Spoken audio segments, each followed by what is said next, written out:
on the top, let's go.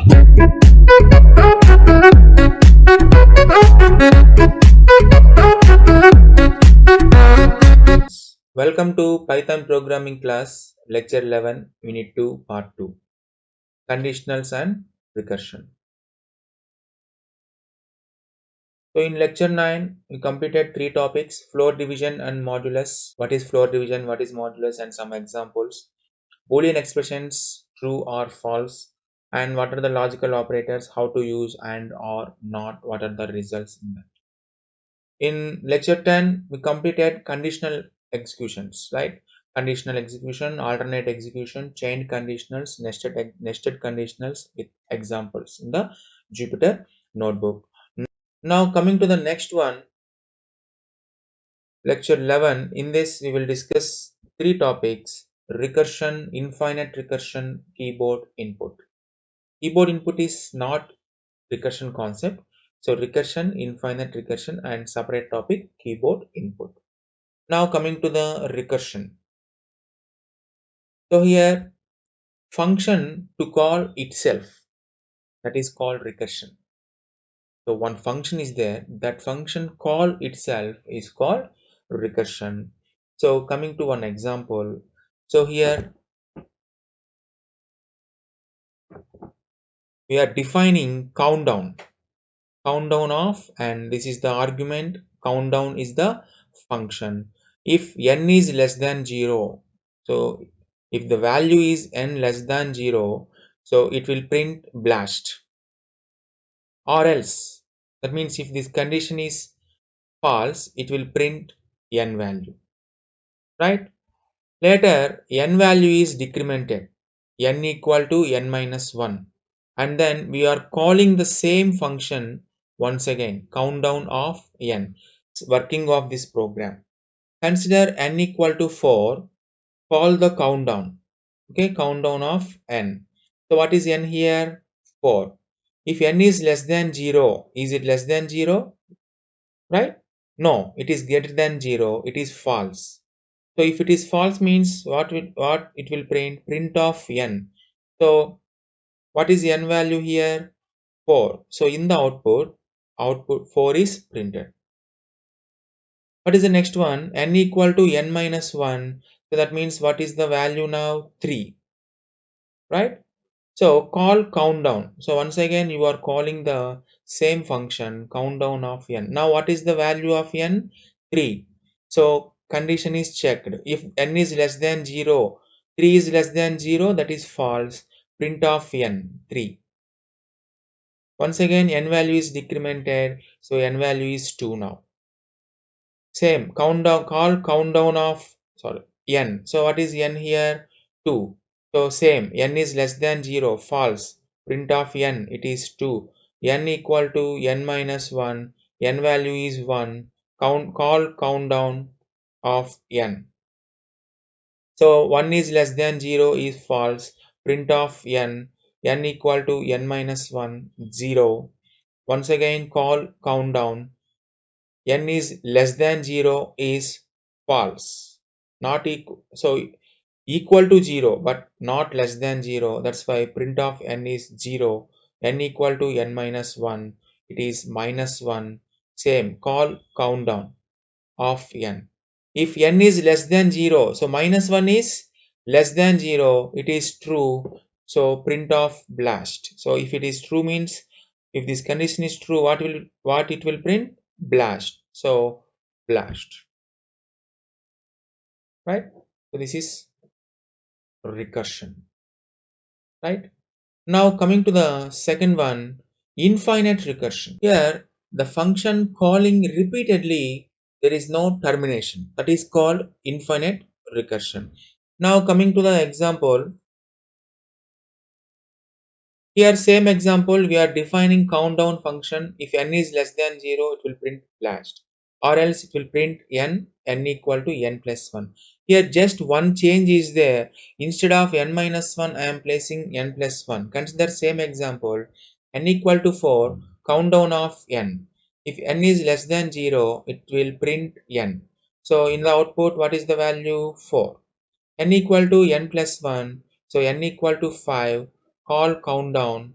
So if it is false, once again it will print 5, n equal to n plus 1, n equal to 6, call countdown, same thing, same function will call, n equal to 6 is print, and similarly once again you are calling, n equal to 7 is printed, similarly n equal to 8,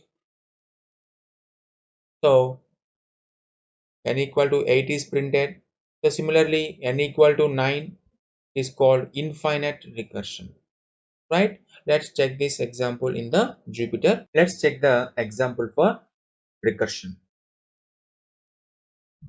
First, define one function countdown of n. In that, give one condition.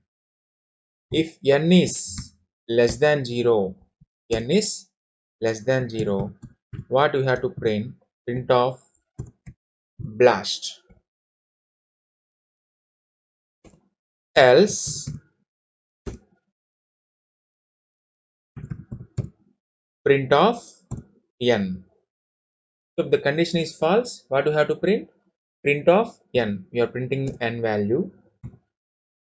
N equal to n minus 1.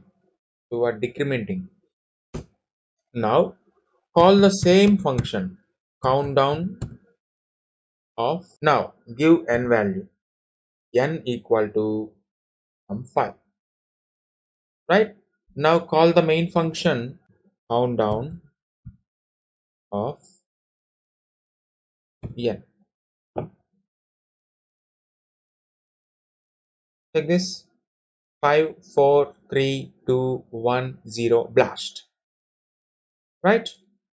So if countdown, if n value is less than 0, it will print blast. Otherwise, it will print 5. Right? And then n equal to n minus 1. So that is 4.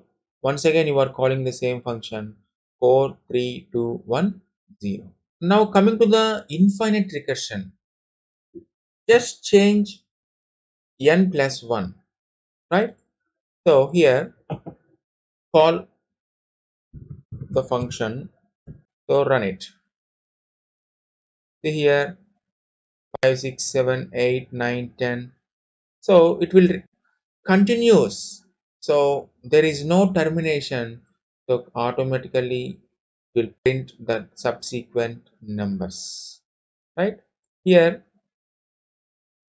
the Python terminate after some time. So because infinite printing is not possible, so after some several repetitions, automatically the Python terminal terminate the program. Right? So that is infinite recursion.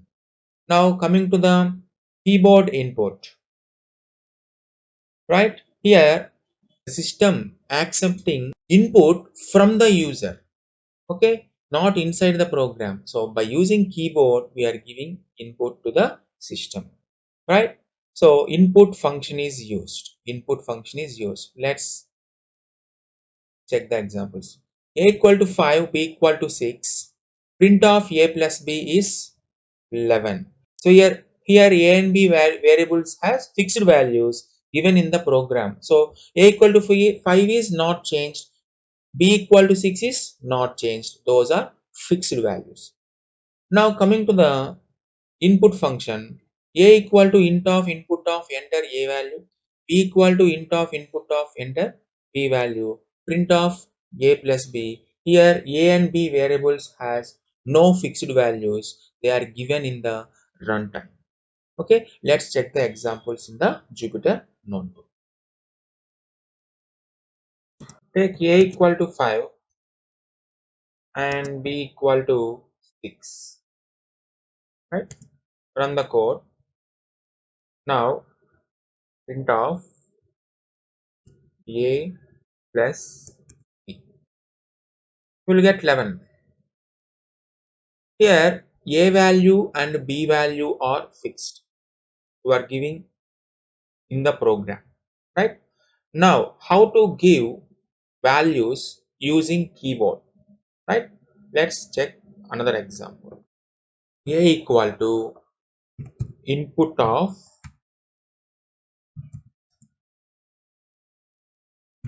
enter A value.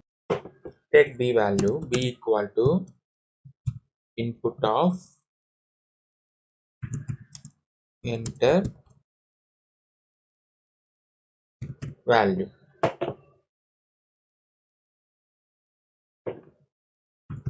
Print of A plus B. Run the code. Enter A value 5. Enter B value 6. You will get 56. But that is wrong. 5 plus 6 is 11. Why you are getting 56? Because of here you are entering the values, but defaultly the values considered as string. That's why A plus B gives string concatenation. 5 plus 6 is 56. So 5 is considered as string, 6 is considered as string. So to avoid this problem, here place int of, give close parenthesis, here also int of. Now run the code. 5, 6, you will get 11. Now consider same code. 5.5, give 5.5. So what you will get here? Invalid literal for int with base 10, 5.5. It won't take the float values. Okay. Now replace int with float.